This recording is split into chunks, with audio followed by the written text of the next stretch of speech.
Hello. Someone was just asking how to take motor props off. I prefer one of these. You can, look, most people have that. Chuck it on there. Hold the motor with your thumb and forefinger and put one prop in your hand. Obviously won't do it the right way. And yeah, it's as simple as that. That's why I prefer it this way, because you can just go get it done. But yeah, that's how you take your prop off.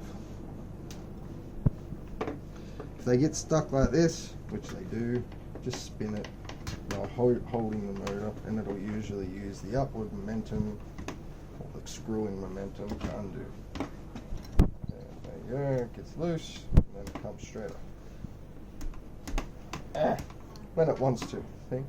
Alright, then when you want to put it back on, put the screw back on, screw it up as much as you can with your thumbs, and then just do it up as tight as you can. You won't split it, it's fine.